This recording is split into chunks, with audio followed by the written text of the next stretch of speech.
I'm Marcus. And I'm Nick. We are working class nerds. Cue the intro.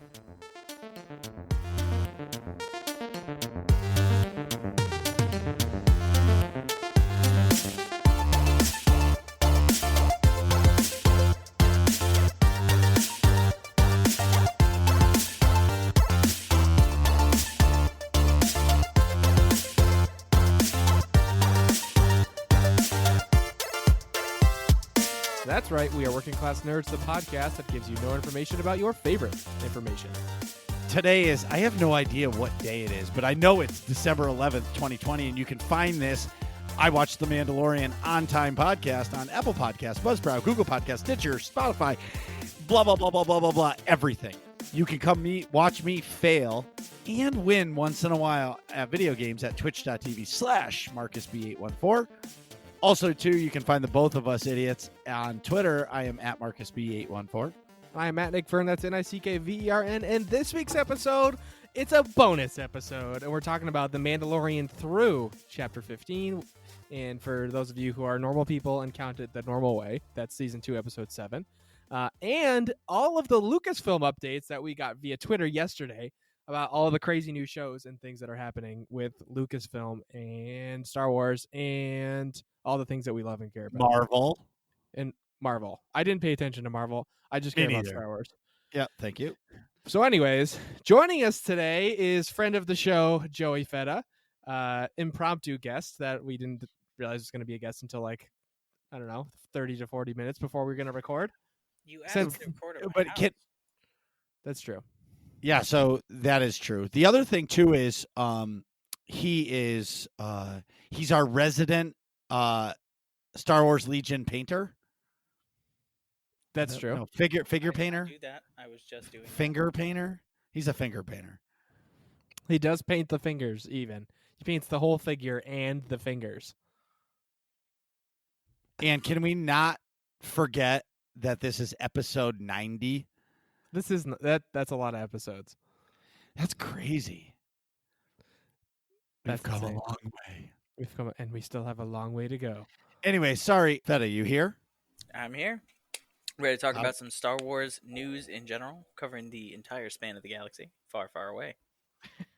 But not so far away. No, hopefully in the near future. All right, so what have you been up to, Mr. Fetta? A bunch of stuff. Mostly school. School's different with COVID, this whole thing. So getting through that. Semester just ended actually this morning. Aside from that, fun stuff. Painting with my fingers. The fingers of Star Wars Legion miniatures. So I've been doing that quite a bit.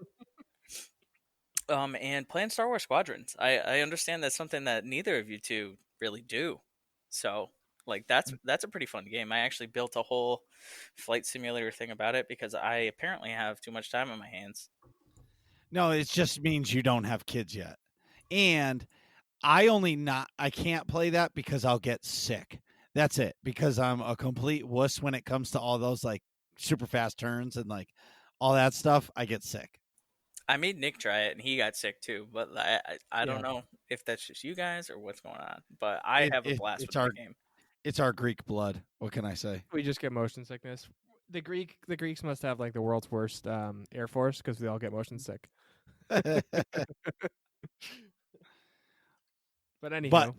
anyway, well, all I know is I saw the pictures. My favorite Star Wars Legion minis that you have are definitely the Destroyer droids or droidicas.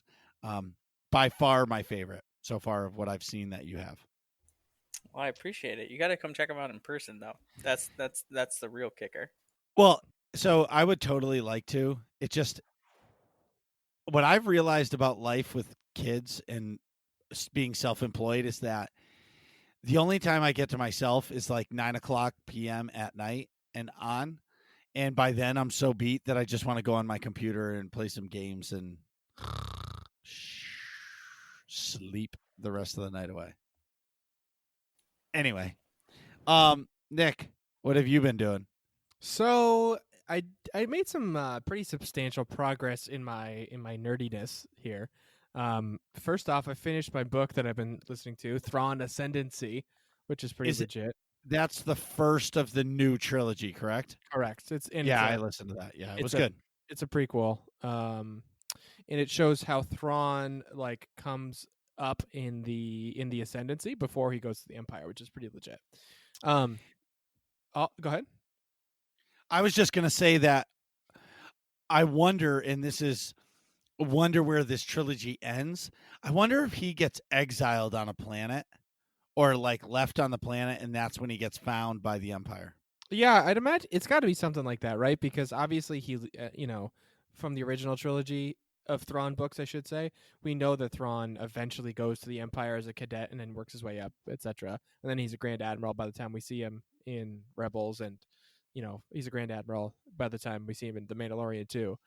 But he's got to leave the Ascendancy or get kicked out or something happens to where he leaves, right?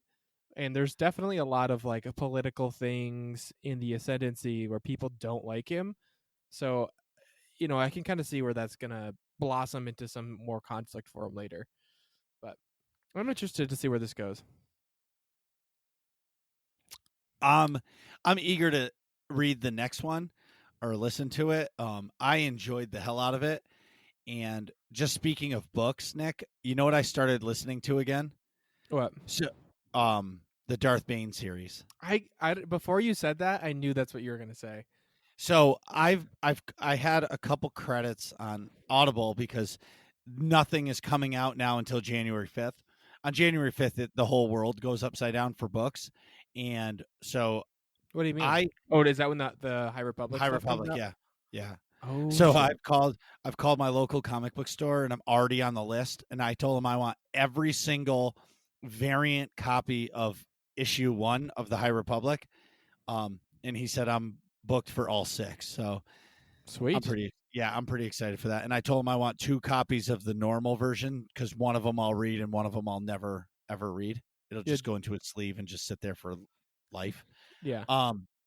Because that's who I am. But anyway, the other thing is, the first time I read or listened to the Darth Bane series. So here's life hack: if you don't have Audible and you want to listen to the YouTube Darth Bane series, go to YouTube, type in Darth Bane book. You can listen to the whole thing, but then you download, I think it's like VCR, VLR or something. It's like a conversion software. You put the link to the YouTube thing in. It takes all of the audio, converts it to MP3. You can save it and load it on your phone. And now you just got a free book. Boom. You're welcome. Oh yeah. VLC is the name of the video converter. Yes. So it'll take all the YouTube files, or even if like you found like a dope DJ mix that you wanted to listen to, Mm-hmm. you can download it from that way, from YouTube, and then be able to load it onto your phone because it'll save in like your music library, which is Right. pretty sweet. So anyway, listening to it again, it's so dope. But anyways, go ahead, Nick. I know you So got one. I definitely got more. So I also was it today? Yeah, it was today. So just a quick backstory on what I was doing generally today. So I knew Feta wanted to watch The Mandalorian with me when I went over his house. Did you guys hold hands? Yes, we did. Okay, Uh, perfect. Snuggled on um, the couch a little bit. It was nice. Yep. That's awesome. Yep. He kept moving my hand to his crotch, but I held true. I'm Greek, but I'm not that Greek, Anyways, back to the race. That's funny if you know the Greek jokes. So I finished Rebels is the point I'm getting at this morning before I went over Fetta's, because the last episode's 45 minutes and it is so good. It's very satisfying the way it ends. Well, not really. It ends at a cliffhanger, but it's satisfying knowing where our characters are going to be because of stuff we learned in The Mandalorian, basically. But it's awesome. I cannot recommend it highly enough. I will say if you're someone who's never watched Rebels before, the first season is definitely slow. The second season is much better, and it picks up dramatically right at the end of the second season. And then seasons 3 and 4 are sprints, so like they're really easy to watch. It's like all action all the time. Yeah. So I finished the first 2 seasons, and you're absolutely right. Like the last 3 episodes of season 2, it really finds its stride. Yeah, I want to say like the first season, I think they really tried to make it like a pure kids show. right. and they were like, we're going to do this way so we can appeal to everybody. But then they realized like that's not what Star Wars is. Right. And it really started to pick up speed. And I'm not spoiling anything with Rebels right now, Mhm. but the last episode of season 2, the moment between two people, Is incredible. yeah, like I was just like, oh my God. It was like there was a moment of clarity, and I'm like, holy cow. Yeah, especially because of the ending of Clone Wars season 7, the new Yes. tying the two together. Yes. Basically, those two scenes mirror each other, essentially. That's exactly right. Yeah, and I can't wait to see more of that. Basically, is what How I'm many trying to say. how many episodes were season 3 and season 4 of Rebels? Season 3 is 22. It's the same as 1, 2, and 3 are all 22 episodes, and then season 4 is 15. But the last episode 15 of season 4 is 45 minutes, so it's extra long. So it's basically 16 episodes. That's pretty sweet. It was awesome. I enjoyed it. I cannot recommend it highly enough. Just like commit to watching the first season, and then after that, it's really easy to keep going, I would say. Well, it's funny is with the Mandalorian stuff that's been going on, I actually listened to a couple podcasts just to hear like their opinion of like these bigger Star Wars podcasts. Mm-hmm. And one of them had Ezra on it, and they were hinting like he was coming back, but obviously he wasn't going there. Yeah. But it was kind of cool to hear his voice and hear him talk about Rebels. And he mentioned stuff in Rebels about like scenes and stuff, but I'm not there yet. Right. So I can't, yeah, like I don't know what they're like. I have no idea what they're talking about because I really have no idea about Rebels, Yeah. which is pretty cool. And everybody always says to me, how do you go this long without getting spoiled? And I said, anytime I see something, I just shut it off. Yeah. How do you do you remember anything that he talked about that you didn't know what the heck he was referring to? Something about like a time, like it sounded to me like it was like the Marvel like time skip, Okay. like where they go back in time. Like he was talking about that, and then he was talking about a part with Darth Maul, Yeah. which at that point I didn't see it yet. Oh, okay. So like, and then they were talking about like Sith holocrons and stuff, and so basically there was a bunch of parts that they mentioned that I had no idea about, but now I know some of it, so I know something's to come. But like, yeah. when they start Basically, talking about that all comes in. Well, the Maul stuff is not that late. It's the Maul obviously Maul's in it, but so that pops up earlier. But basically, the stuff he's referring to is like the end of everything. And right, you know what's interesting? Did you notice? Okay, that scene where that you're referring to. I'm gonna keep it vague and spoiler free. How the heck? wait, how What? many years ago did it come out? A bunch. 2 years ago, I think was season 4. Like, I think we should be able to talk about season 2 Yeah, that's true. because Okay. I've seen it. Like I've Joey seen it. I know Joey's not seen it though. Oh, then never mind. We're not talking about it. Yeah. Joey, are you still there? I'm still here. I'm just All right. enjoying the conversation. All right. No, I was gonna say keep it vague and spoiler free. So the epic scene you're talking about at the end of season 2 between those two people. Did you notice like how the heck did both of those people walk away like scot free out of that? Did that like dawn on you? Like because they show them in trouble essentially, and then it just shows them two walking away later at the end of the episode. I think they helped each other. Okay, so what precisely happens gets clarified at the end of season 4. Oh, that's pretty sweet. Yeah. Okay. So that's all I look will say. forward to that. Yep. Yes. So I watched that this morning, so that's why I was like, oh, and like for me, I was like, well, that's cheesy. Like they don't show you what the heck happened, and then I watched it this morning and go, oh, and my mind kind of got blown. So, anyways, that I finished Rebels. Can't recommend it highly enough. I honestly, since in the week since we were last recorded, I have not played any video games, largely because my sister Ariel's laptop exploded because it's a Mac, and Junk. yeah. And she had finals week this week and was applying to grad school. So she needed a computer, obviously. So I said, here, I'm just playing video games on mine. Just use mine. So I have been laptop free. Yeah. So hearing that somebody's applying to grad school, you know what I hear? Student loans. Don't even get me started. Oh my god. Anyway, um, the well, just for the record, okay. So every week, Nick gets a text from me, probably like Tuesday, that says bonus episode question mark, and he's always like, sometimes he's like, yeah, sometimes he's like, no, sometimes I just do it anyway, even if he's not there, and I'll grab somebody to come talk with me. Right. But this week, What did I call you, yesterday happened. Yeah, yesterday he's like, dude, let's record right fucking now. Like right now, right now, right now. Must have sent me like 100 text messages that said right now. And I'm like, dude, like I'm still at work. And he's like, I don't care. Let's go. And he's like, did you hear? No, I didn't hear. Like, go look He at told- Twitter. Yeah, he told me to wake the fuck up. And I'm just like, oh my God. So I stopped and looked and I saw it. And we ended up settling on today. But this bonus episode is brought to you by Nick V. Anyway, so you didn't play any games. Negative. What did Okay. you do this week? I know you definitely played games. So, okay. My streaming schedule is being thrown all around because so my main content I stream obviously is raiding, right? Operations in SOTOR. So since the Saturday and Sunday night teams are gone, I have decided that, I'm going to keep my Saturday night streams because I really enjoy Saturday nights.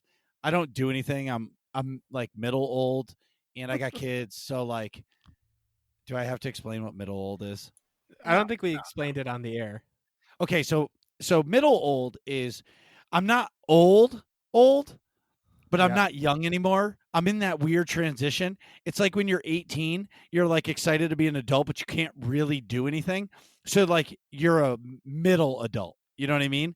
Where when you get to the age of me right now, you're kind of in that weird spot because you can completely like understand old, and you can still like I can still understand young and I can still understand old, but like I'm caught in the middle of it because I'm not old, but I'm not young. Right. You know what you're, I mean? You're middle old. I'm middle old. So anyway, my definite new schedule is going to be Tuesday, Wednesday, Saturday. Okay. Very nice. So, yep. And then I filled in for a team on Monday night. They were working on hard mode, the Queen. Oh shit. The Hive Mountain Queen on Osis. Anyways, I've never cleared it as a tank. So that was pretty fun to do that. It was a really fun team. Shout out to Lauren and the Tuscan City Raiders. Actually, I started this team maybe a year ago. I was 2 going to years say, ago. didn't you? Yes. Yeah, did you start Tuscan City Raiders? Yes, and I had to leave because just life was too crazy. Yeah. But anyway, so they needed a fill, and it's on the pub side, and I mean, okay, I'm gonna be honest, it wasn't so bad, but we're just gonna be clear here that the pub side sucks. Okay, Joey, Like, do you know what he's referring to by pub side? So of course it does. The No. Republic so there's two different like essentially Factions? Are you factions. talking Yeah. slang here? What? Is that slang? This you're talking to a guy who does not play SWTOR. Yeah. So it's pub side. pub side and imp side is the Republic side and the Imperials side. Oh, so good guys. Got it. Yeah. The good guys are the imp side. Anyways, Yeah. so Busted. yeah, so they so anyway, so I filled in for him. It was actually a lot of fun. It was really lighthearted. I enjoyed it. Great group of people. I might come back on Monday. I don't know if I'll stream it every week, just because that means I'll be streaming 4 days a week, and I don't think that's what I want to do. That's a lot But of anyway, strength. yes, this Saturday night, which is tomorrow, which probably is today if you're listening to it on Saturday, or it's already passed, I'm going to stream the new story content. I have not done it yet for SOTOR. I've been waiting to do it on stream, and I've been so busy. So I'm going to do that tomorrow night. Also, too, this week I cleared Nightmare Corruptor 0 for the first time. Woo! I'm really, really fucking happy about that. So now we're on to Brontes, and that's going to take some serious long time prog, but that's okay. It's progress. And I really, really, really like tanking. and maybe that's like the outside normal world Marcus coming into play because business owner and control the fight and all that stuff. Mhm. Maybe that has a part of it. And the other side of it is I think I'm really enjoying it again because I'm not the raid leader. Like when you run a team, like you have all the stresses of finding subs and doing all those things. But when you're not, all I have to worry about is me and me. Yeah, that's your job. And coordinating right and coordinating with the other tank and making sure we're conversating the whole time because shout out to Doritos, him and I talk all night Yeah. in whispers back and forth about like what's going on or if I think I'm fucking something up, blah blah blah. Anyways, the last thing is I'm having a really hard time not buying Cyberpunk 2077. And I know we're gonna deep dive into Star Wars after, so there's not going to be any time for this. Yeah. We'll talk I about it next week. well, I really want to play it, No, but I I do can't. too. Yeah, but I can't play it. Why? The benchmarks on this game are insane. So my Titan from 2016 is, and I stream and I play in 4K. Like my card with that game, even on medium, I'm gonna get like 15 frames a second, and with cryptocurrency being back on like the hotness to like because cryptocurrency went through the roof Yep. in value again. So people are crypto mining like crazy. So all the cards are gone again and they're like triple the value of what they're like if they're selling for $700 they're selling for like 1500 now because all the crypto people are buying the cards again. Right. Damn. And with brand new video cards being out, there's no cards anyway. So now I'm kind of screwed. So I may not buy this game, even though I really want to play it because it's beautiful. Because I'm sorry, I don't play on a PC to play on low. Like people, like I don't understand potato. And if you play on potato and you take offense to this, I'm really sorry. Go buy a PlayStation or an Xbox. There's 0 point to play a game to make it look like you're playing from 1986. Like nobody wants to go back to playing Pong. I could not agree more. Everybody yells at me about my computer setup, and I'm like, my game keeps crashing. My game keeps crashing. That's because I push it too hard, and you have to play it to be beautiful. Otherwise, don't own a PC. So, like, there you go. So I so for the completely agree. most part, my computer has decimated everything up till now. But now like my card's age is really starting to show because I've been playing all the new games up until like this year on ultra, no problem, 0 problem. But when you're streaming it and you're putting one of the like the brand new games on it on ultra, my card's really starting to show. So it's time for an upgrade, but I can't get it. Cyberpunk now, I looked at the benchmarks for my card in 4K on medium, and it was like 15 frames a second. So like there's no point to me buying this game right now. And how about this? My Cyberpunk on in 4K with a 3090, which is the best card on the market right now, doesn't even get 60 frames a second. Wow. Really? Yes. You're going to have to wait for the next generation of cards in order to play that game in 4K at 60 frames or more in 4K. Stupid, right? It's basically another crisis from back in the day. Right. It's just so that's why. And how about this? If you have a PlayStation 4 and an Xbox One, like the game barely is running on those systems. I know. They had to dumb it down to like the graphics look awful in order to get it to run properly on those. Which is like I get it, but still, it's a crazy game. Let me ask you both this opinion. If you're CD Projekt Red, right? Yeah. And I know they were slated for this December of 2020. Why not wait to release the game in summer or fall of next year? You just don't put it out for the old systems. Don't put it out for the old systems because the reviews are going to come in and people aren't going to buy it because your game doesn't run.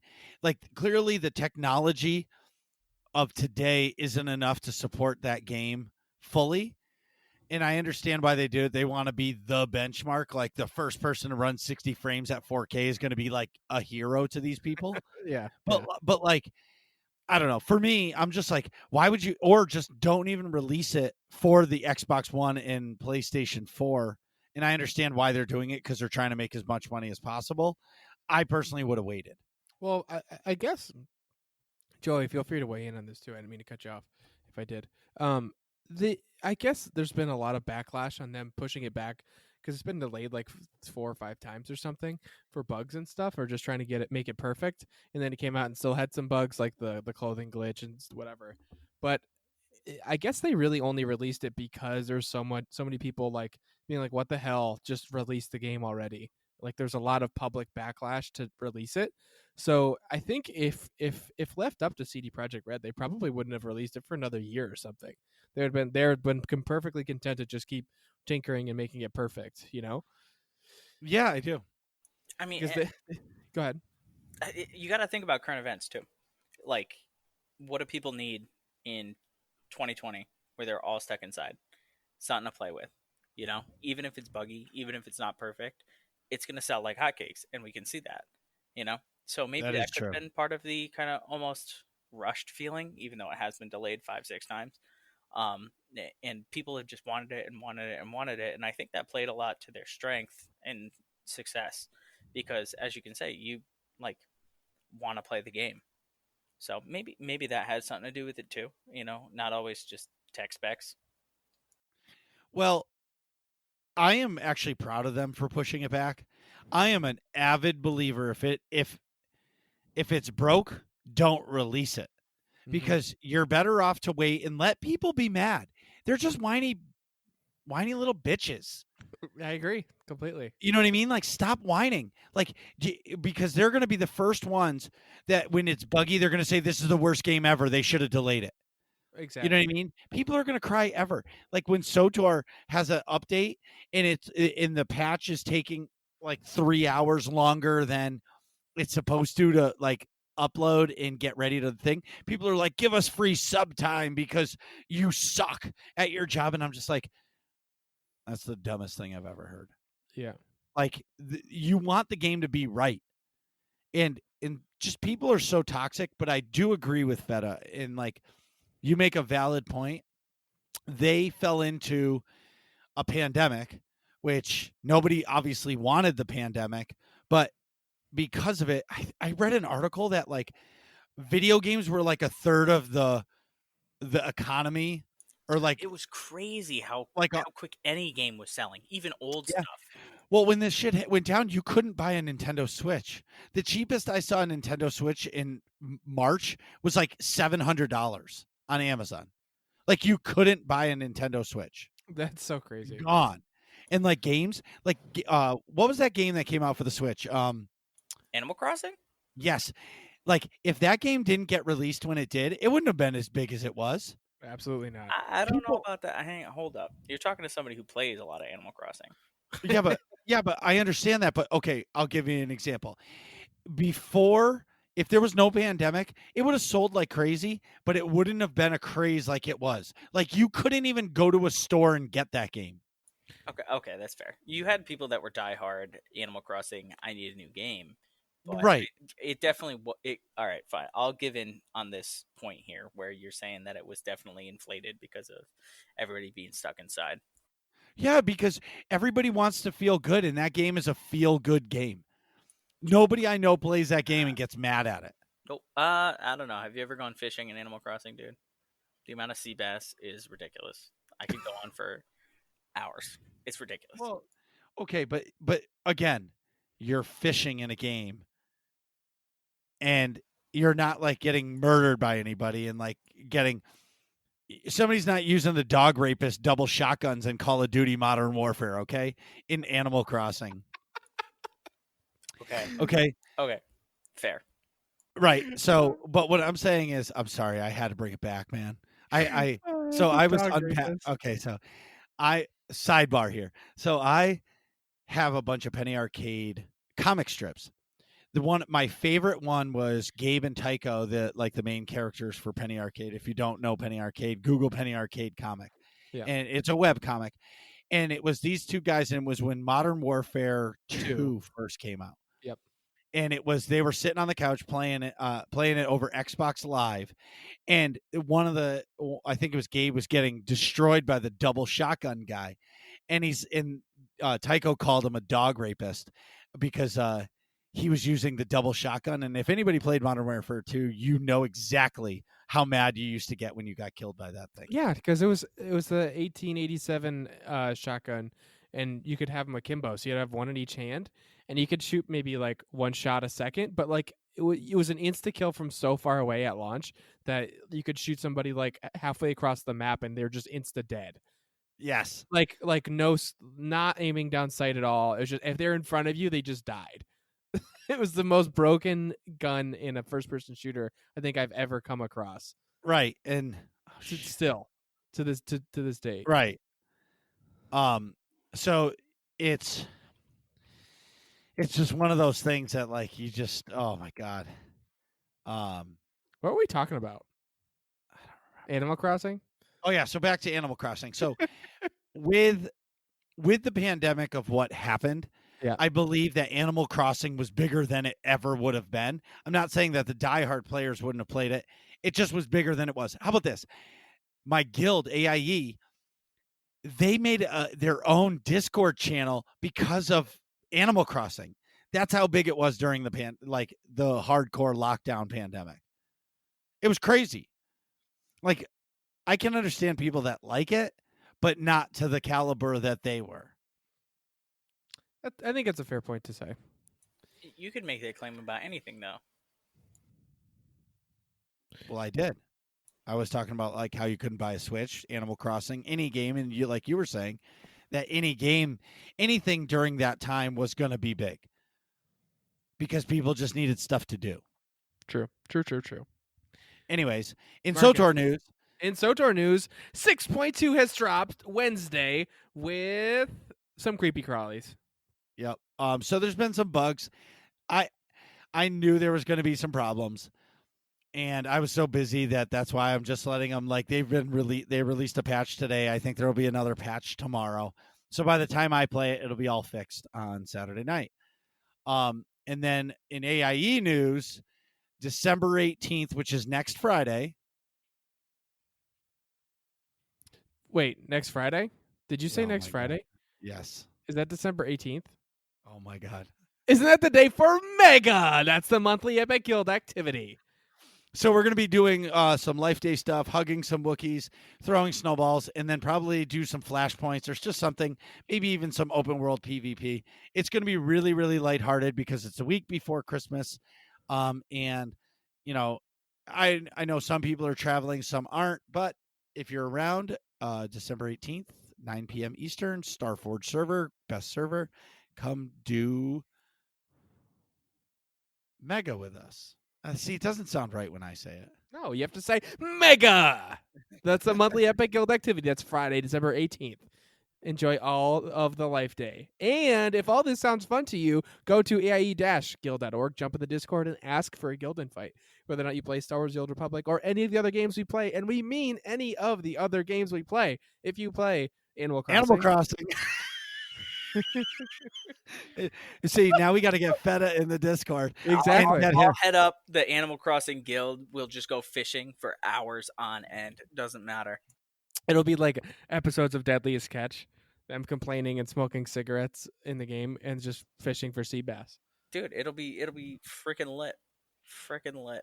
Actually, Joey, you've got your laptop or desktop in front of you. Just go to AIE-guild.org and get the Discord information right now. And play any game that you guys play.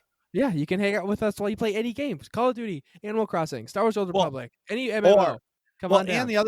And even if you don't, you can jump into the Nomads channel and start talking about whatever other game you play, and somebody is bound to play that same game. That's the craziest thing.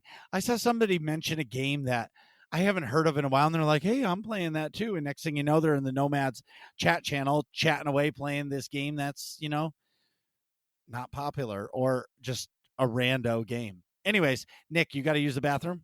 Of course, I always do, so we'll be right back. Geez, Nick, hurry up. We're trying to finish this podcast. And we're back. So today we're discussing The Mandalorian Chapter 15, and then after, all of the announcements that came out on Twitter about Star Wars and upcoming Star Wars shows coming to Disney+. Hooray! Whoop, whoop. Hooray! So, for starters, we got... What are you saying, Marcus? I'm singing the Mandalorian theme, but I'm going side to side from the mic, so you're only getting pieces of it. Oh, okay. I was going to say... This episode was called The Believer. The Believer. And I don't really understand what the believer means, but no, I didn't understand that either. The tragedy was pretty straightforward. The Jedi was pretty straightforward. The heiress was pretty straightforward, talking about Bo-Katan. But yeah, I don't understand the Believer. oh shit. What are you laughing at? Just remind me later to tell you guys about Padme and how I was an idiot last night. Okay. So I kind of felt like, fuck it. So last night, Carrie and I are sitting on the couch. We're watching TV. Okay. Well, she's watching some bullshit TV that I don't care about, but I was like, I won't Bachelorette? play on my computer. No, I don't know what it was. I don't care. It was some stupid like firefighter show. Like, but it doesn't matter. So anyways, so like my ultimate crush in the whole wide world is Natalie Portman. And she comes on the screen as a commercial and it's just like her face, like really close to the screen. Mhm. And she goes, "What would you do for love?" And I, in my mind, was saying it, but it also came out of my mouth. And I said out loud, I was like, "I would do anything to love you." And Carrie goes, "What did you just say?" I was like, "Oh, I was just talking to Padme." And she goes, "But what did you say?" And I was like, "I told her I would do anything I could to love her." And she goes, "What does that even mean?" So she rewinded it and saw it. And she goes, "What would you do for love?" And I was like, "Carrie, look at her. She's the most beautiful woman on the planet." And it went downhill quick. I was gonna say, Because I had to explain to my wife that she's still beautiful, but she's not Natalie Portman. And I don't know why it just popped into my head, but see, that's what happens when you record on a Friday night. Anyways, can we move on to Mando chapter 15, The Believer? Yes. So right in the beginning, they take you through. I think it opens on Bill Burr's character, whose name I can never fucking remember. It doesn't matter. It's Bill Burr. It's Bill Burr. He acts like Bill Burr. He talks like Bill Burr. Like it's Bill Burr. Just in, like they just should have named him. They should have named him Burr Bill in the show. Exactly. It's fucking Bill Burr in the Star Wars universe, and I never see anything but Bill Burr. It's Bill Burr. You're right. Thank you. Very validating. I thought that the whole time. It was like extremely distracting. They could have called him Burr Bill. dude, Burble. Burble. credits rolled. Nick looks at me. He's like, "I'm just disappointed because all I could see was Bill Burr." Like there were so many different points where it was just him. Yeah, I'm just gonna get this rant out off the top. Even his mannerisms, like I've listened to Bill Burr's podcast, I've listened to all of his stand up and things like that, and I forget some of the words he said, but his mannerisms were all Bill Burr. Like the "I'm just saying," the like his outlook on things was precisely him. Is like, hey, look, like it doesn't matter who's oppressing you. As long as they're oppressing you, then it still counts. Like, just go live your life, and as long as you can sleep at night, who cares? That's like exactly Bill Burr's Monday morning podcast to a T. That's his message all the time. So it was, even the character itself wasn't unique. It was Bill, like, precisely. I don't know if he was involved in writing the character. Like, I wouldn't be surprised if he was, but it was like jarring to me because not only did I just see Bill Burr, it was him acting like himself in the show. So the whole thing like took me totally out of immersion the whole episode. I don't know if either of you felt like that. No, it didn't take me out of the immersion because I enjoy it. But can we just do a sidebar real quick? Of course. Does Joey have the Last Supper, but the people sitting at the table are Dragon Ball Dragon Z Ball character? Z? Yes, he I does. do. They're Wow. eating ramen. Where did this come from? Because I took a video He of took the a video. room. Wow. Oh, Anyway, so all right, so moving on. So back to Bill Burr. It doesn't bother me because I like his character. I just call him Bill. Whatever, they're like, we're looking for an Imperial. And I was like, oh, they're looking for Bill. Yeah. Perfect. But, I will say, okay, and what I don't, what I feel like the show, if I can be one negative thing about the whole show, is I feel like the show is almost predictable. So like every season, so we're in season 2, so there's a jailbreak episode of some sort. Yep. There's a, like the tragedy that's going to happen. Then there's going to be they're setting up the final thing, and next episode they're building the team to go get Moff Gideon, and then the final episode is the grand finale. You know what I mean? Yeah. Yeah. Um, so it's almost following like a typical season. Right. A formula, if you will. Yes, but anyways, Formula that works. So like, no, I agree. I'm just okay, saying. it started going down a path where I saw people just saying, it was bad. We didn't like Bill Burr. It wasn't immersive. Oh no, I get the negative out off the top, and then I explore all the fun stuff that I enjoy. Oh yeah, it's I enjoy his character because it's like a breath of fresh air in Star Wars. Yeah. I kind of liked how, and we're not gonna follow like how the whole show went, but like when he was in the thing, he's like, "Look it, dude, just take off. Like, don't worry, put your mask on. I never saw your face. I got your back." You know what I mean? Kind of a thing. That was, It was a like nice realistic. moment. Yeah, that was like a nice moment. Like, dude, I understand why you did it. I get why you did it. Don't worry, I never saw your face. It's over. You know what I mean? But something that's really interesting to me is they scanned his face. Right. That was such a huge moment. I'm gonna geek out a little bit right now, okay? Because when you go back to the first season, and this is a little bit of a tangent, I'm gonna go on. I apologize. Go for it. So the only person that knew the Mandalorian's name was Moff Gideon. Called him out right there. He was like, "I know you're in there, Din. Like, I know it's you." This boy gets his face scanned and then pulls the coordinates for that Star Destroyer. Don't tell me that is not going to show up somewhere. That's a good point. Now they're gonna know that it was Din, and know what his face looks like, because he's gonna go back and say, okay, who like looked up the coordinates for my ship once they get attacked, and he's gonna know it was Din. That's a great point, Feta. I hadn't considered that. I don't know what's going to come of it, but nothing good is going to come from him taking off that helmet. Yeah, definitely. I agree. Even if he wears the armor for forever now, I still believe that it's definitely going to come back to bite him, because now his face is going to be scanned, and people are going to be able to they'll be able to post that picture everywhere. So it's almost like he's killing his secret agentness, because as a Mando, you walk in as a Mando, like people are looking at you. Right. If he walks in without a mask, now people are going to know who he is, because he's going to be on like America's Top Most Wanted. You know what I mean? Yeah, definitely. I thought the pirate sort of raiding sequence action scene was kind of cool. Like the Mando didn't have any of his weapons, and he could still like beat him up. So they called them pirates, but I don't think they were pirates. I just think they were the locals? the locals, and they didn't want them mining that shit in their world, because it creates toxic environments. War. And they were just trying to stop them from delivering it, to try to get them to stop doing it. Yeah, I think. Yeah, I think you're right there. They did look different than the locals that they drove by, though. They were like all of a different species. But I think your point still stands. What else did you guys like from the episode? Can we take a minute? Let's all take a deep breath. Okay. Let's talk about that paint job. I know! On Boba Fett's armor. Boba Fett got a glow up, dude. Oh, Well, my goodness. I agree, and he went to Daisy Du's and got himself done up well. Boy went But to the salon.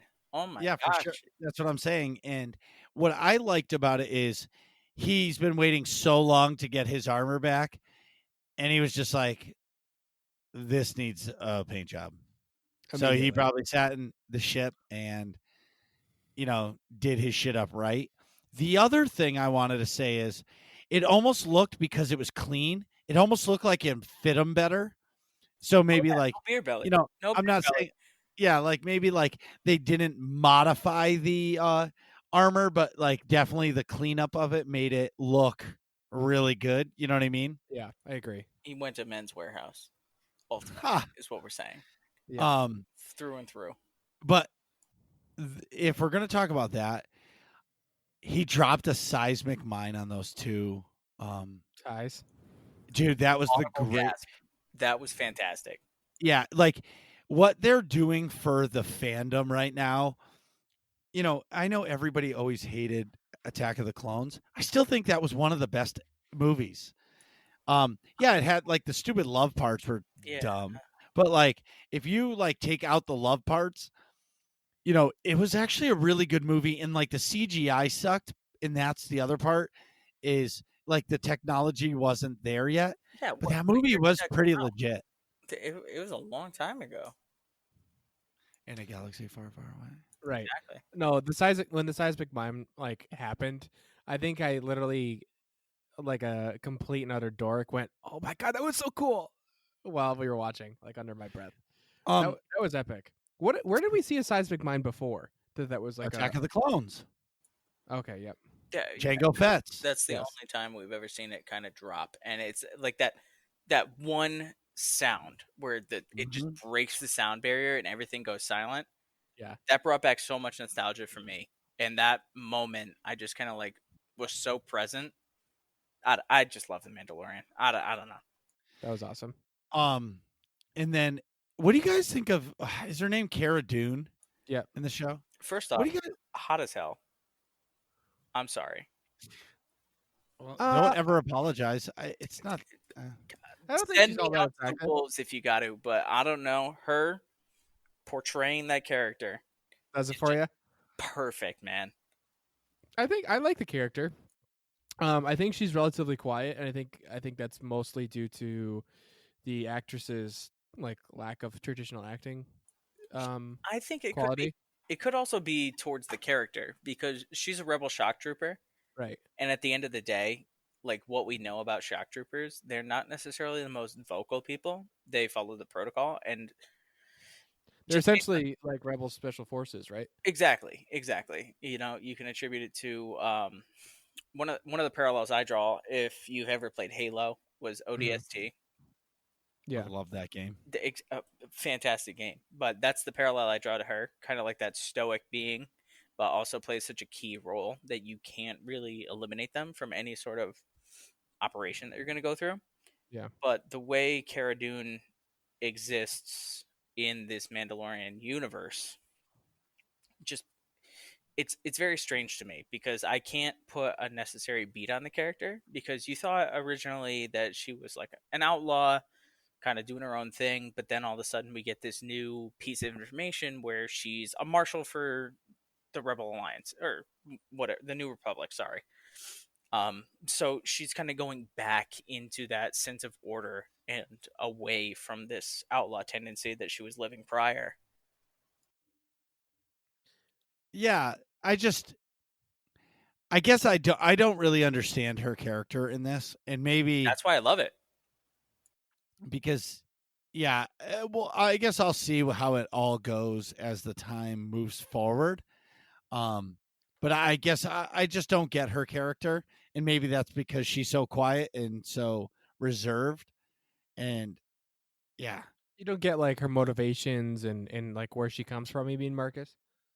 yeah, exactly. Like, The only sort of hint we have about her is that she's from Alderaan, and that really can seed the hate towards the Imperials and I why think she's doing anything to stop them. I think part of the confusion could be stemming from that it's such a simplistic mindset. Like I hate the Empire, like you're saying, Joey, and I'm friends with the Mandalorian, therefore I'm going to help him through whatever quest he needs to get done. And on top of being a relatively quiet character with few lines and like it's anyways, I think that into combined with the simple motivations makes for a not flat but like linear character. You know what I mean? She's not undergoing any big character arc or She's a like supporting character, like through and through. yeah. Does that make sense, Marcus? it does. So make her sort of like I don't particularly. I'm not like looking at her going, "Oh my god, I'm pumped that she's in this episode." You know what I mean? I'm just like, "Oh, okay, like she's gonna help him fight." You know, she's not an overly dynamic character, if you will. Yeah, that's exactly right. And then the fact that Boba and Fennec are with Mando all the time, it just makes me excited to see Slave One doing work and just flying around. I think, you know, all the people that said Boba Fett was nothing because like he didn't have many parts in the original Right. and in the Clone Wars he was like a little kid. So like they couldn't really like Do anything with them? Yeah. yes, like he was there and it shows like how he became a badass, but like Filoni and Favreau right now are making Boba Fett what he was supposed to be. Yeah. Boba Fett is getting the treatment like um, Darth Vader got in Rogue One. You know what I mean? Right. Where you like actually get to see him in action, which is cool. Even though he was mostly just flying around and then dropped the seismic mine on everybody. I think it's just cool to see like him a little bit more fleshed out and like active, you know? And he's our main character now. Like whether like honestly, even if he's here for just a couple episodes, like he's getting his redemption. But I have a feeling Boba Fett's going to be involved for the up until the end of season 3, because I don't know if this. I don't see this show going past season 3. Honestly, Yeah. I feel like this is a 3-season show, because how much more can you do? You know what I mean? You're just telling a story. Right. You know what I'm saying? There's a beginning, a middle, and an end. And I feel like this is going to be the middle. Now, I would like to see it if they did it like season 1 is like A New Hope. Season 2, The Empire wins. Season 3 is Redemption. I think I'd like to see that. You know, let us be in a cliffhanger with something not good happening. I would like I agree. I think that would land very well and make people extremely excited for season 3. My only sort of trepidation is I would love to see like a bittersweet ending. Like I would if in my ideal world, here's what happens. Mando almost gets like Grogu back, and he kills Moff Gideon and gets the dark saber, but Grogu gets taken, and it's by like Admiral Thrawn's forces or something like that, and then he and Ahsoka join together to like fight Admiral Thrawn somehow. See, I don't think Thrawn's going to be in this. I think this is the Moff Gideon story.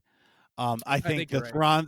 the Thrawn mentioned is going to be what is coming in another show that we're going to talk about in a minute. Yeah. But my final thoughts on this episode is it was a great builder episode. I felt as if, okay, I got excited. They gave me some fan service. I think you felt the one thing Bill Burr did for Burbill did in this episode, his character showed the pain of what the Empire does to people.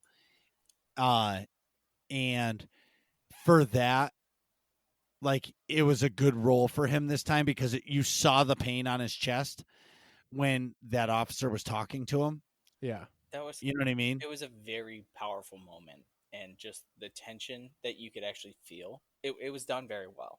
So I'm just trying to echo exactly what you're saying. Like Right.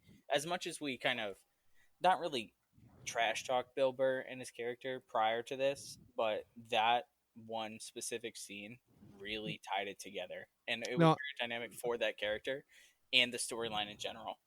I agree. I think I was the one trashing him the most, and in that moment, that he did a great job.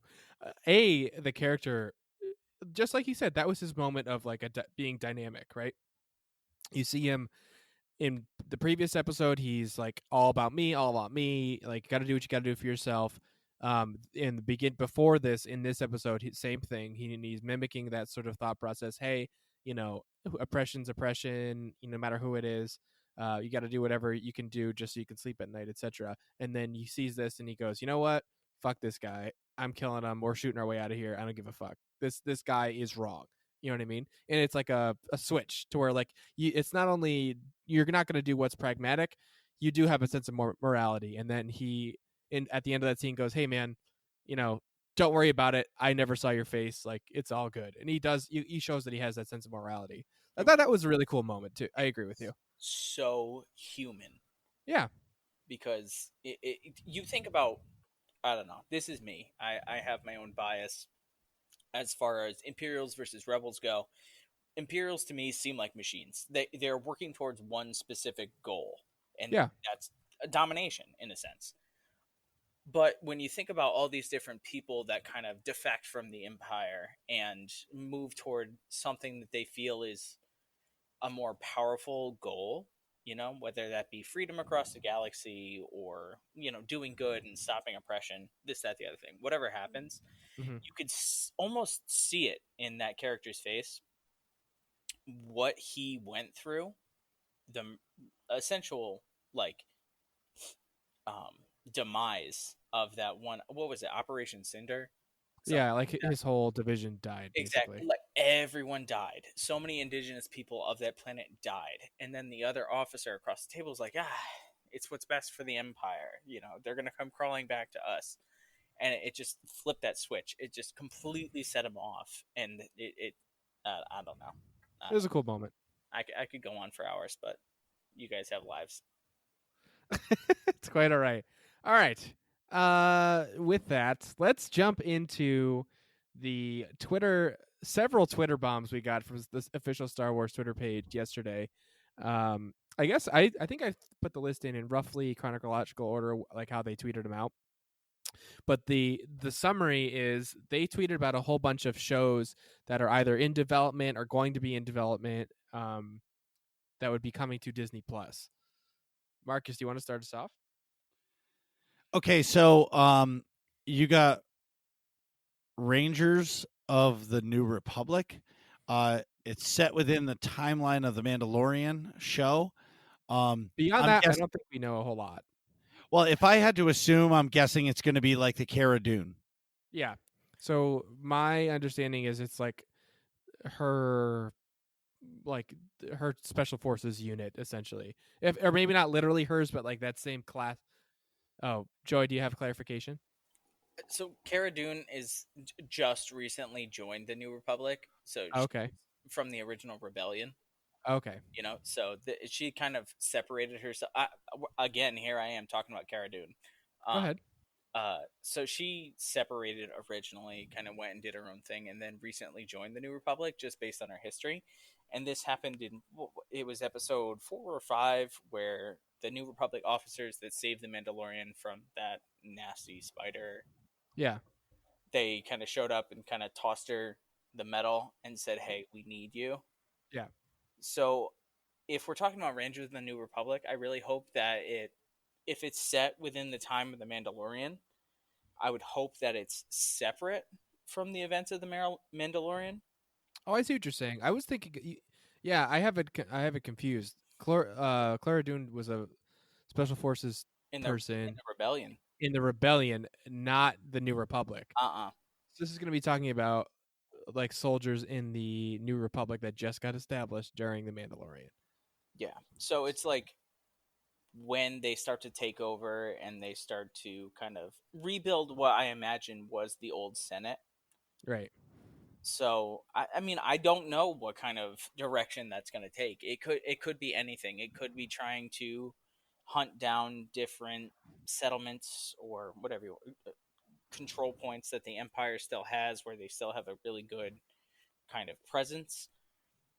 Right. I don't know.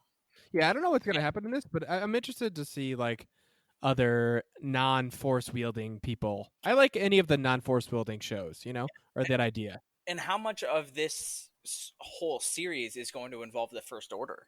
How close is it going to be to Kylo Ren? Is he going to be involved? That's a good point. I do not know. I do not either. Moving right along to, I think I would. Man, I am excited about a bunch of these, so it's hard to like categorize which I'm most excited for. But I'm pumped about this show. It's going to be called Ahsoka, starring Rosario Dawson, who also plays Ahsoka in The Mandalorian, and it's set within the same timeline of The Mandalorian. So here's where I think, and I know Marcus agrees with me. Here's where I think Admiral Thrawn is going to be the big bad, and we're probably not going to see him as much as I'd like to in The Mandalorian. Marcus, how do you think this show is going to go? Well, we knew it was going to happen, right? I didn't think they were going to give a movie. I didn't foresee a movie, but maybe. I just think they laid the plot. They found the Jedi. She said she wasn't going to train Grogu, so and they mentioned Thrawn. So it's going to be the story of Ahsoka trying to find Thrawn, which in turn is maybe trying to find Ezra. Right. Are the things that I've heard. I'm excited that Ahsoka is one of the most popular Star Wars characters ever, I know. and that uh, Rosario Dawson did a fantastic job with her in live action. Mhm. It was a little weird for me because the voice wasn't the same. Yeah. Yeah. But at the same time, I'm excited that we're going to get we're going to get more Ahsoka. They're going to flesh out, I hope they go backwards in time and they like what she was feeling like when the Empire happened. And, after that point, I hope there's some time there. I'll be curious to see what they do with that character and how she, what kind of ship does she fly? Who are her friends? Like, who's she going to dig up from the past that we're going to be excited to see? You know what I mean? So Mhm. there's a lot of different elements that are unknowns that, Captain Rex. We going to see Rex? Oh my goodness. Rex would be cool, or even like some Rebels characters. Selfishly speaking, I know I just finished the series. Like Captain Harrison Dula would be cool, or like I don't Yes, know, all of them. any of the Rebels cast. Sabine. Basically. Like, what about Sabine? Sabine. I get Sabine. Oh my gosh. I see. Sabine has to be a part of it. If I it's know. not, they did it wrong, in my opinion. Hot I Right. agree. Well, yeah. So, and then we move on to Andor, which is following the Cassian Andor. Now, this is one of them that they're saying that is coming to streaming in 2022. Mhm. So it sounds to me like It's this is basically going. done. Well, it's basically done, but it's going to start right after Mando is over. Right. I feel like okay, you enjoyed the Mando season. The next season of show will be Andor. Are you talking like you're not talking timeline specific to the Star Wars universe. You're talking just in general, like people No, consuming like it, so next year's 2021. That's season 3 of Mando. and Let's say Mando's over. Andor's going to be the next show to follow it. okay, all right. I see what you're saying. I have my own hot takes when it comes to Andor. But I will say before I just want to finish my point on Andor.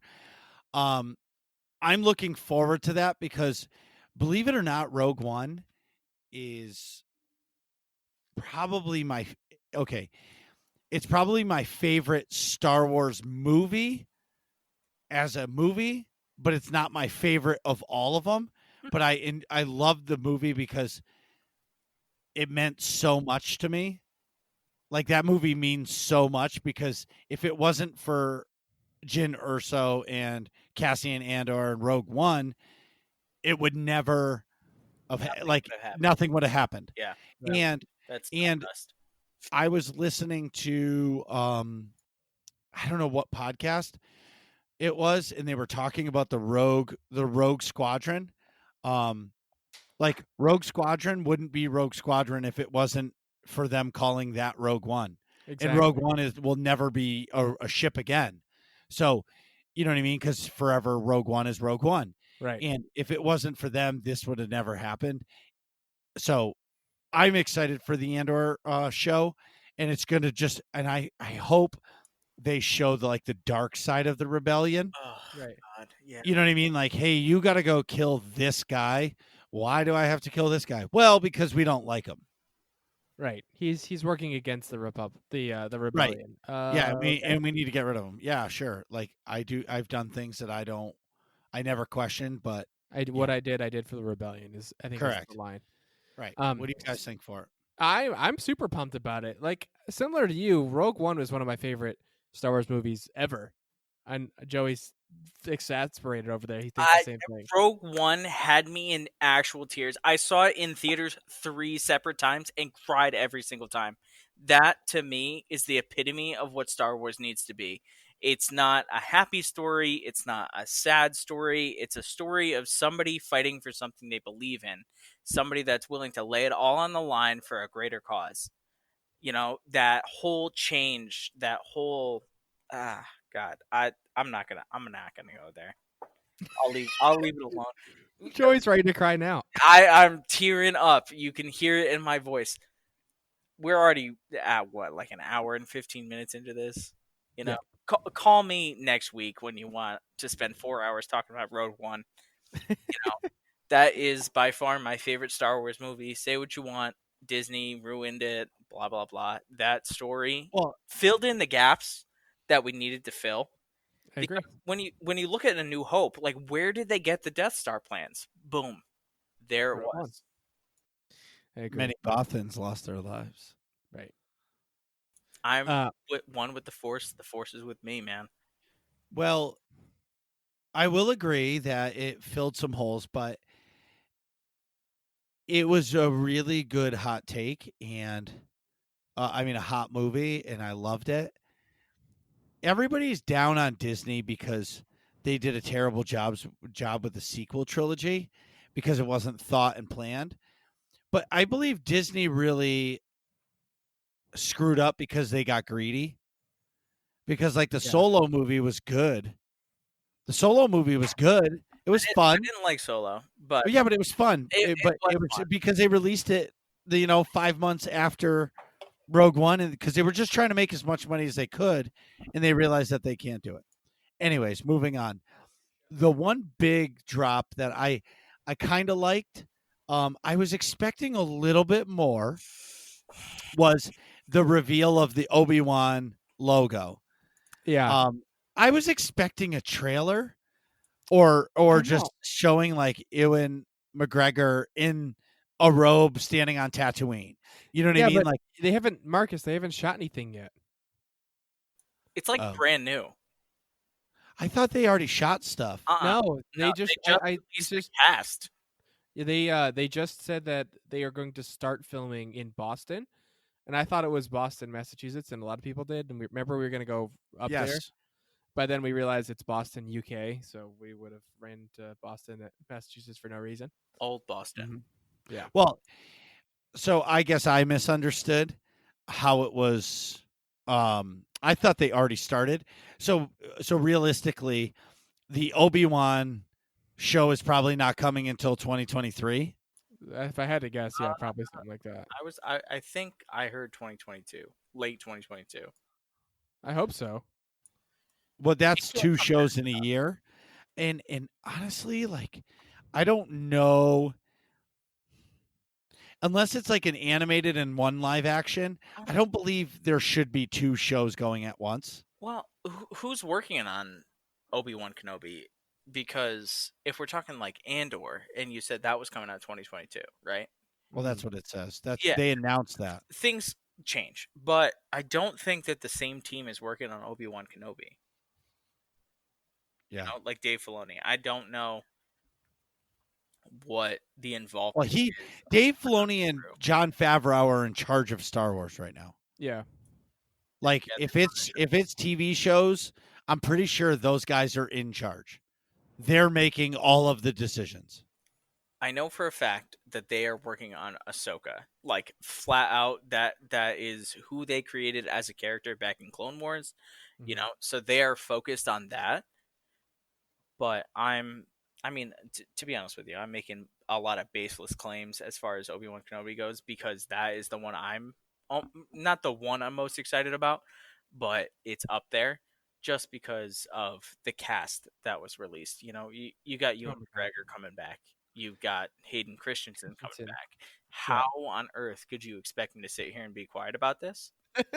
Well, here's the other question, I guess. Okay, so Aiden's coming back. That I am so pumped about. Well, so hear me out on this. So I'm super excited, but like, is Darth Vader and Obi-Wan gonna fight? So because like when he sees him on the Death Star, he's like, I felt a presence that I haven't felt in forever. You know what I mean? Yeah. I think it's going to be hot take, 2 parallel stories. because it says it takes place 10 years after Revenge of the Sith. Sith. You know, Yeah, because if he knew Obi-Wan was alive, he would have hunted him with the Inquisitors. quick, he would be gone. Right. And why Tatooine would be the first place you'd look? Let's be real here. I don't know. No. Why would he look at No. Tatooine? Well, I don't know about Tatooine's Tatooine, from. but like, That's where Vader is from. That's where Yeah, Anakin's but- from. yeah, but but why would he go Obi-Wan's back? not from Tatooine. No, Right. I don't know. Well, either way, Rim, it's questionable. unless it's going to be like timelines, but it's in my opinion, but it's also going to be hard to show Anakin as young Anakin now. Yeah. Unless they're going to do a bunch of CGI for it. I don't know. I'm really curious to see what happens. But I feel like I hope they don't mess up the canon of it. Yeah, I see what you're saying. And that's why like I'm excited for it. But to be honest with you, what I'm the most excited for is the stuff for the High Republic because it's all unknown. I don't want to say I'm over the Skywalker saga, but like I feel like every time they pack a show into that canon, yeah. it something always gets messed up. Yeah, I see what you're saying. There can definitely be a sort of canon congestion if you're staying within the original trilogy, sort of, or like Skywalker saga timeline, for sure. I definitely. So like, if you want to jump around in the notes a little bit, I'd love to talk about another show I'm super pumped about, The Acolyte. That's set in the Okay. High Republic era. Yes. And like I really want to explore that because as much as I enjoy, like I made a point earlier liking the idea of a show where you're not focused on Force users, I really would like to also see more of a show where you have like lots and lots and lots, like an abundance of Force users, because then if a tons of your characters have this ability, then it no longer becomes like, oh, you're the one special person or one couple special people that have this. So like it would be cool to explore the High Republic era, which I believe is like what 300 or 400 years before the prequels, essentially, where you have like thousands of Jedi and like not. I mean, I don't know what the Sith are doing in this time frame. Rule but of two. yeah, it's still, that's all post Bane, so it's all rule of two. But you get lots and lots of lightsabers, right? So I think that's an interesting era to explore. To agree with your point, Marcus. Let's move on. Like start giving us stuff from the High Republic. But The Acolyte, the show that they announced, is going to be a mystery thriller that will take viewers into a galaxy of shadowy secrets and emerging dark side powers in the final days of the High Republic era. I think. What if the Acolyte is Darth Plagueis? I don't know if you heard of it. Joey's clapping. Yeah. That would be. I muted my mic. That was fantastic. Oh my goodness. Well, that's the only logical choice, right? So if you think about it, Darth Plagueis, Plagueis, whatever I call him, Plagueis. He was the master. That's what they said. He was the master in episode 1. He was still the master in episode 1. By the end of episode 1, Palpatine killed him. Palpatine became the master, right? Yep. So they're saying that this is at the end of the High Republic era. So now It's about is that Menace time. right? So I'm thinking that the Acolyte is going to be young Plagueis, and I think it's awesome because we all want a dark side story. And honestly, this dark side story could be the most popular Star Wars show ever made. Yeah. People wanted like a Darth Vader story, but I think they're again moving on from those stories and going backwards. Yeah. I'm excited because it's going to be a mystery thriller, which means it's just going to be like corruption and deceiving, what the Sith were post Bane. Yeah, I would love to be for it to be like a Game of Thrones style show, in the sense that, not in this fantasy sense, in the sense that like you might have like a main cast of characters and they're all dying, and like there's no one is safe. It would be cool if this is getting real tinfoil hatty, and then we can move on to the next point. If you think one character's the acolyte, and you have more than one Force users that are the main focus of the show, and they die, and you realize the show is actually about this other person the whole time. Yeah. That would be pretty epic. Like if Plagueis is there and maybe you don't know his name or something. That could be a thing, right? Like don't you have one name and then when you're a Darth you get something else? Yep. No. Yeah, No. You get when you I- become a Sith. If your name is Nick, and you become a Sith acolyte, or just go into the Sith Academy to become a Sith, they give you a new name. Oh, that's So true. you're going to be, you could go from Nick to Behringer, and then Yeah. when you become a Lord, you're Lord Behringer or Or Darth Darth Behringer. Behringer. You know what I mean? They don't change your name once you hit the maximum. Right. Okay. That's a good point. Okay. Yeah. So, like, if we're gonna go back to it, like, the actual definition of acolyte is anybody that's kind of assisting a specific religious order, I guess you could say it. You know. Yeah. So it would only make more sense that it was Plagueis. Because Well, I think, yeah, and it's season 1 is going to be this kid that nobody knows about, and season 2 they're going to drop that it's Plagueis, or they just leave it a mystery. it's just got to be somebody that's so key to the Sith. If that's the route they're going, it has to be someone so key to the Sith that they become that essential archetype of what you want a Sith Lord or whatever you want to call it be.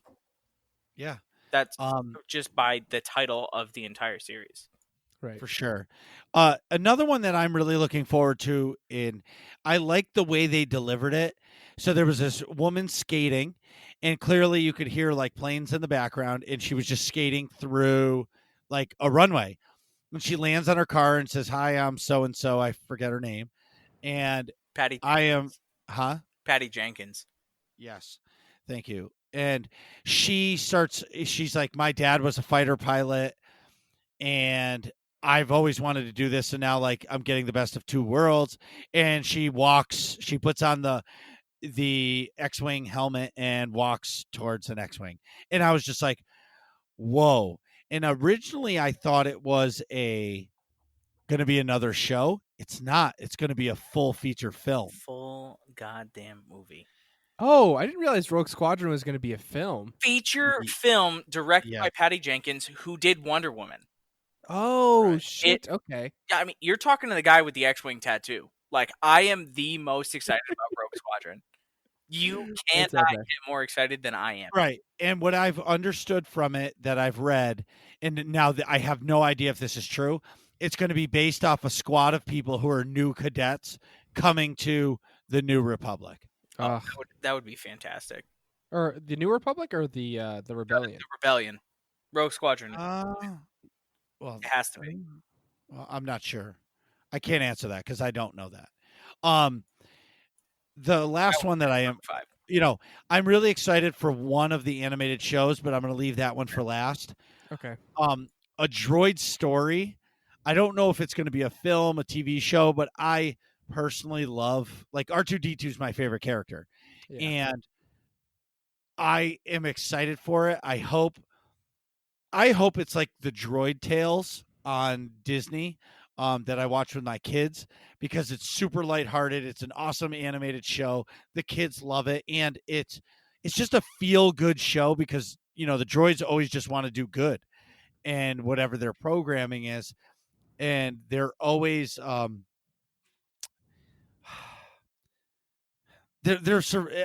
survivors. That's not what I'm trying to say. Shit, it's hard for me to explain what droids do.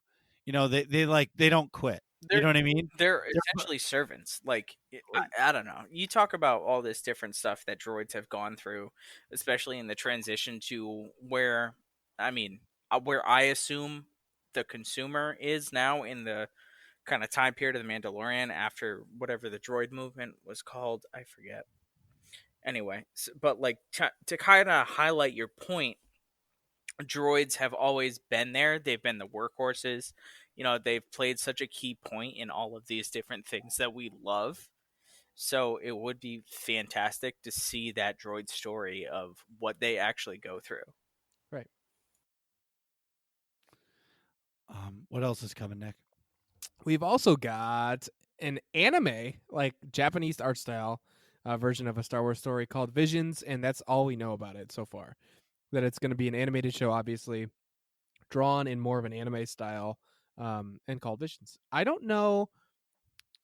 Do you remember what was that other show that it only lasted like 2 seasons? It wasn't Rebels. It wasn't Clone Wars. There was another one. I forget the name of it. It was about fighter pilots, and there was a gold stormtrooper. I don't remember this. Did you dream this, Marcus? No, it's a real show. Well, take your time. I had a different comment to make. Alright. I remember. Do you know the 2D, not the 3D animation, but the 2D Clone Wars movie Yes. or TV show? That Yes. was not quite an anime style, but it was almost drawn like Samurai Jack. I Yep. thought that was cool too. So I'm interested to see like what an anime style Star Wars show would be like. But also, it'd be cool to see like not only the art style, but like the sort of emotional style and like not emotions, but like yeah, Joey gets what I'm trying to say. Like the expressions would be like anime, or like The whole environment. the environment and build up is like an anime show is very unique in its presentation of characters. So having someone like be, most animes have superheroes anyways with like superpowers. So to have like a Force user in an anime show would be really cool to see how that's like presented. Right. Backtracking quick section. The show is called Star Wars Resistance. Okay. It was Okay. only 2 seasons. That was in my opinion, that was more of an anime style. Artwork. Yes. Yeah. Let's see. Droid Story, Road Squadron, Visions. You want to talk about Lando? Who doesn't want to talk about Mr. Mustache? Mr. Mustache himself. They just said that, hey, they're going to make a series following Lando Calrissian coming to Disney Plus at an unknown time frame. That's pretty cool. I would enjoy that. I hope it's young Lando. Yeah. Like, You know what I mean? Solo Like, Lando or yeah, like Solo Lando, like that timeline. Yeah. Like, even before or even the Lando before that when he had the Falcon. yeah. Ooh. You know what I mean? Like for me, that would be sweet. I don't think they're going to do a Lando show with old, like real Lando with his, daughter at the end of, Rise of Skywalker. I think he might be too old. You know what I mean? Yeah. But I'm not sure. Anyways, I would and love then to see. go ahead. Sorry, I don't want to like drag this on. I would love to see how Lando and Han Solo kind of like meet. Because there's always sort of this like feeling of nostalgia when the two of them are together. Like they've been through a lot, they've done a lot of different things, but even with Solo, I feel like there was more before that. Like yeah, it could be. they still had a history before Solo took place. But they have to, in my opinion, they need, the shows need to be standalone. That's why maybe when he has the Falcon, it'll work. Maybe his adventures. I don't know, and it just depends on, is it going to be an animated show or is it going to be a live action, and is it going to be Danny Glover? That's the little Danny Glover. That's the Donald Glover? actor. Donald. Oh, Donald. Yeah. Danny Glover's the old guy with the mustache. Yeah. Is it going to be Donald Glover? You know what I mean? Like I'm not really sure, but I guess these are a ways away. Yeah. But then the big one. Oh wait, one more real quick, and then the big one. So there's Willow, an original series starring Warwick Davis, pilot directed by John M. Chu. I did not realize who either of those people were. Full disclosure. Warwick Davis. I don't super duper know his previous work, but it's just an interesting show. I don't know anything else about it. But Wait. I thought Willow was like a Marvel character. oh, I thought it was in the Star Wars universe. If it's a Marvel character, that makes more sense that I don't know anything They about the dropped show. a couple of things that aren't necessarily Star Wars, like Indiana Jones got dropped. Oh, that's true. I skipped over that. Yeah. Yeah, Willow is a Marvel character. Okay, that makes me feel way better that I don't know anything about it. Anyways, back at the ranch, the big reveal that we were waiting to talk about. If you're a fan of the Clone Wars series at all, then you'll know who the Bad Batch is. They're making a whole show all about our favorite clone troopers, the Bad Batch. I'm on the hype train for this. Dude, oh man, you're talking You know to what? somebody who just freshly watched the Clone Wars and is still like really working through it. The Bad Batch is incredible. I love that whole series with them. I think Joey and I just watched it last week before we watched The Mandalorian, or maybe afterwards. We were eating or something. We were eating and Chinese food and watching the Clone Wars. Yeah, and it was the Bad Batch episodes. Yeah, I'm excited because you're going to get the nostalgia back from the Clone Wars, and they're going to have moments where they're going to have tie-ins to whoever. So and it's going to be good, and even if it's just one season, or the thing is, it can be one season or it can be 10 seasons because show could go on forever because there's so much Clone Wars content.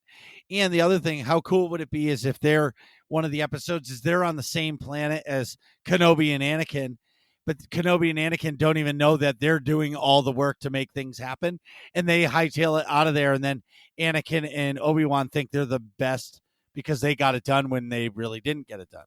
Yeah, that would be awesome. I mean, I can imagine that.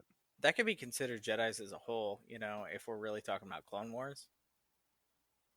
They were kind of forced into this role of commander when they don't really know wartime. That's a good point. And then the clones did all the work, and they're just like, "Oh yeah, great, it worked out." Okay. Like I'm not going to dive into this rabbit hole, but if you look at Jedi and the whole kind of basis around the religion, if you want to call it, it's based on peace, and everything we've known about Jedi is war. So, like, where do the clones fall in this? Like, how does it really impact them?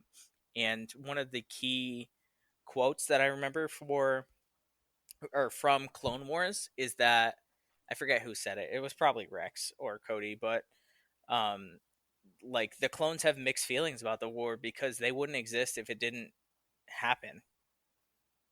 So the Bad Batch is just gonna be awesome, no matter what. It's gonna be fantastic. Okay, final segment. And there was a deep discussion in the Working Class Nerd / Marcus B814 Discord. And I have to ask you guys this question. Okay. Is / was Palpatine evil? Oh.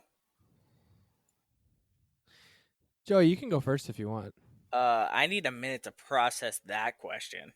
So I can speak on it. So I guess it depends on your definition of evil, right? Like, well, no. It's your definition of Palpatine. Yours, not how we define it. It's do you, Nick, think Palpatine is evil or was evil? so in short, yes, I think he was evil. And that goes to, I can sort of articulate my definition of evil if you'd like. So who do you think of as like evil people in the world, right?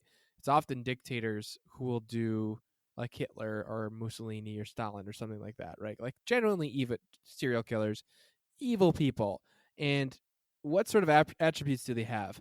They're like all of those people will do whatever it takes to accomplish their goal, no matter how it affects other people, so long as it accomplishes their goal, right? And particularly, they will opt for the screwing over or killing other people sort of pathway to achieve their goal, so long as it gets done. Psychopath. Yeah. I believe So, that's the word.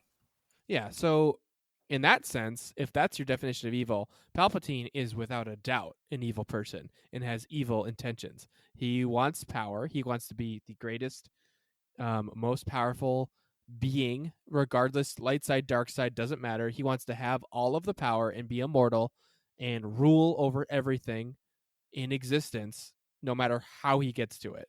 And he doesn't care how he gets to it. That's why he trended towards the dark side of the Force, because that's a more straightforward path to immediate power, if that makes sense. So because of that, I think he's decidedly evil.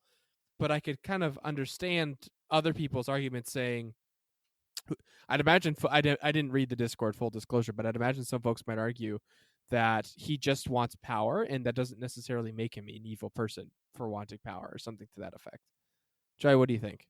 I don't know if I stole all your points there, but No, not entirely. Like, obviously, I'm going to go into the deep philosophical background of what evil is. And you kind of touched upon it based on kind of how you achieve something. Yep. In my opinion, Palpatine, as he exists, is completely power hungry. That's all he does. But in a sense, you see how he goes about it, playing with people's emotions, especially when you go to the Anakin Vader situation where he sees that he's in love with Padme and kind of appeals to that whole sense of him wanting to protect her, to prevent her from death, and whatever you want to say about Revenge of the Sith and how that ultimately ends up, he becomes what she doesn't want, and she just gives up her will to live. But I'm going to agree with you, Nick, that Palpatine is evil, but that's just because of the method he uses to kind of bend people and manipulate them into thinking they're doing the right thing, when in reality it's just his kind of game. So the old saying is, you're playing chess while I'm playing, or you're playing checkers while I'm playing chess, is Sheev in general, and to have all these twists where he's really behind it, and he was behind Snoke. And if you want to bring in the Disney trilogy, kind of like he was pulling the strings to bring in my sort of Legion aspect of it, because that's one of his command cards. If you've ever played Star Wars Legion, it's pulling the strings. Yeah. Yep. So he is the mastermind behind not only the Empire but the First Order, and the death and destruction that follows isn't necessarily a result of him. So can you really attribute all of that to Palpatine in general? That's the bigger question. Right. Because he makes people think that they're doing the right thing, but he doesn't necessarily. Actually, I'm gonna go back, because he executes Order 66 and like pushes for the death and destruction of the Jedi. Yeah. I've had too many bourbons. So your point being, like, because he directly wanted to kill people, that makes him evil. Well, if you look at the definition of evil and what it means, it's different for every person you ask the question. Okay.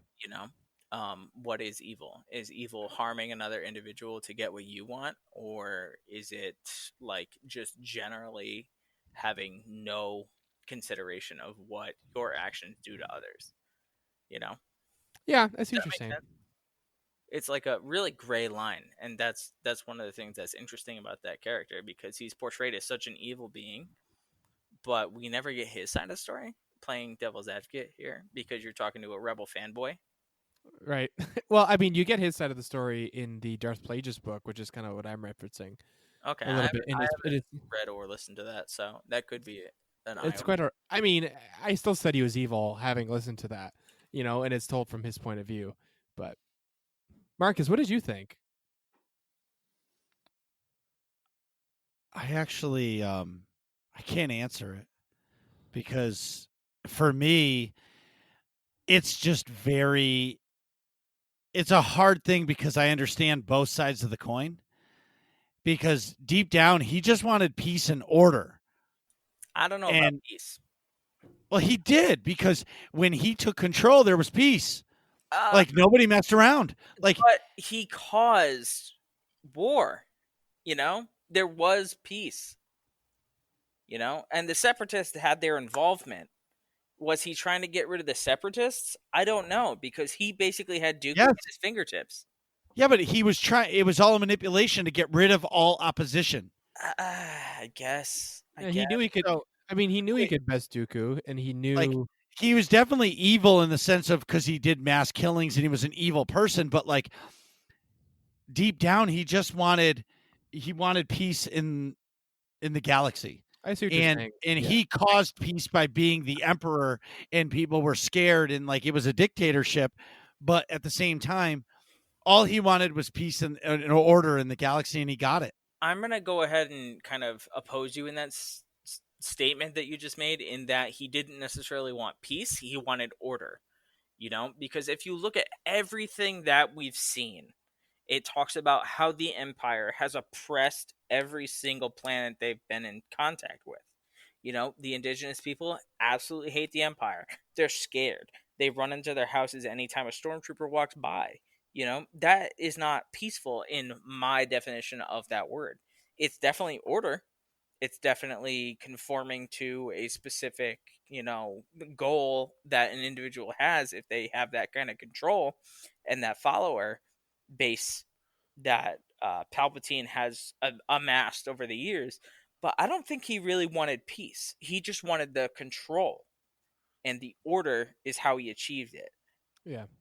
I think just because he ends up with in reality, he doesn't actually end up with peace, right? There's still rebellions and things that happen all throughout his reign. But even if he did end up with peace in a traditional, like, not war happening sense, his ends do not justify his means of which how he got there, if that makes sense.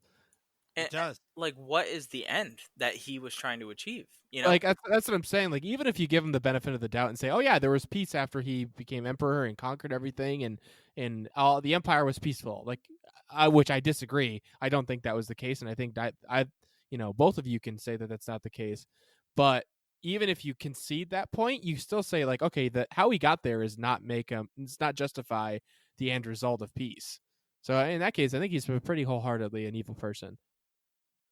What are you guys talking about in here? Find out next episode of Working Class Nerds.